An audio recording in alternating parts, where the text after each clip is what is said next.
moaning Meghan Markle struck again today using a latest podcast to complain she was objectified in her role as a briefcase girl on America's Deal or No Deal, a job in which she was literally paid to wear a nice dress and hold a briefcase. That's what the job was. And I would end up leaving with this pit in my stomach, knowing that I was so much more than what was being objectified on the stage. I didn't like feeling forced to be all looks and little substance. And that's how it felt for me at the time, being reduced to this specific archetype. Last thing we want is for you to feel that way, Meghan. Well, joining me now is former Tory MP Louise Mensch, Fox News contributor Kat Timpf, and Fox News host Geraldo Rivera. What an extraordinary panel we have today.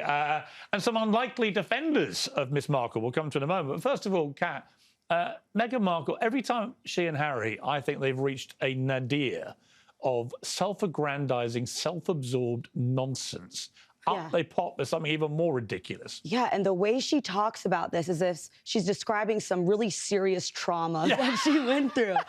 She had to open a briefcase, and that's all that she had to do. That was Except the job. She also had to, you're paid to look attractive. That's what the job is. You know when you sign up. And to say she was forced to do it, no, you agreed to take the job. To me, this makes about as much sense as accepting a job at Subway and saying it's sexist when a man asks you to make him a sandwich. That is what you were paid to do. And plenty of women who do that job, they're grateful for it. They like it. They're fine with it. So if that's what you want to do, choose to do it. If you don't. But it's not a trauma. Not liking your job's not a trauma. Yeah, I mean, Louise, what they do, the pair of them, they are professional victims. They turn every single thing in their life into this terrible trauma, as Kat says, and play the victim card intensely all the time. But I don't feel remotely sorry for them about any of it. Well, why should you? I mean, didn't she get a clue when she saw the length of the hemline on that red dress? Right. She wasn't exactly being asked on to give her thoughts on world politics every night. Look, is it a bit sexist? Yeah, I guess so. But women aren't the only ones objectified. I mean, when I was a teenage, I get it all the time on the I'm show. sure you're so dashing, and Geraldo too. Exactly. But, you know, I used to drool over Arnold Schwarzenegger. My brother had a picture of him in Commando on the back of his wall and used to go in and leer at him. Pop stars, footballers. Yes. There's not all these girls, but women like bleating at them because they're sex objects. It's not a tragedy if a member of the other sex finds you attractive. Right. Could you just calm down for 5 minutes? Well, let's ask Geraldo. Geraldo, you've been the object of many a woman's desires over the year. A heartthrob of news, if ever there was one. I was a younger man. Let's address that point, first of all, about the objectifying. I mean, if you take a job like that on Deal or No Deal, can you really then bleat years later about the terrible trauma of being victimised and objectified? To me, this is just the latest in a long series of incidents involving Meghan and Harry.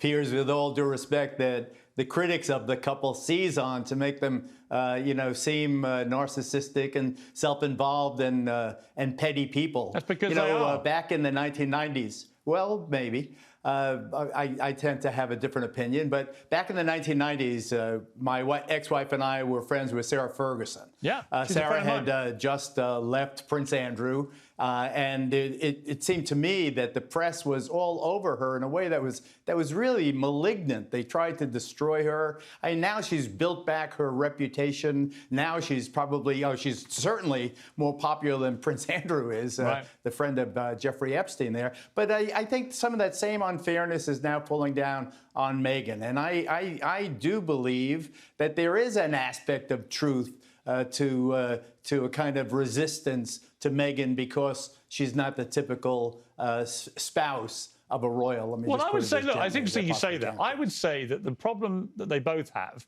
is people, certainly in Britain, they don't like the fact that they've taken their royal titles out of the country. They don't perform any of the duties which you're supposed to do in return for the titles. They're making tens, if not hundreds of millions of dollars from companies like Netflix and Spotify and so on. And most of it involves them trashing the royal family and the monarchy. The monarchy, of course, which is the reason they have the titles, that they can make all the money. So there's a hypocrisy and a kind of commercial greed about it, which really rankles with people. I can understand that criticism, but I remember following Prince Harry into Helmand Province in Afghanistan, where he had just served with great distinction and courage, fighting against the Taliban in one of the most dangerous places on earth. I mean, there is an aspect of this couple that is far more agreeable or appealing than the cliche, the cartoon, I think, that is somehow drawn of them. And I do think that you cannot leave that controversy behind without having some discussion on the plausibility that the race of Meghan Markle and of the children is an issue. Okay. Whether you talk about it or not, it is an issue. Well, I think you could talk about it. I don't think it's an issue in the way that they try and categorize it. I mean, I've never felt any of the antipathy towards Meghan Markle is driven by her mixed race background. I don't think anyone cared about that. It's the way she's behaved, not the skin color. Right, especially because if you look at the life that she has and you look at the life of the average person's going to look at her and all of her millions of dollars and all of the prestige that she has and say, and yet all this person can do is constantly complain. I don't think I've ever heard her say something positive. No, never. And it's not just, oh, yeah, that's a bummer. It's never how lucky I am. Sob story, just this very intense. She's never even just a little sad. No. Everything's the worst thing. That's right. The worst life.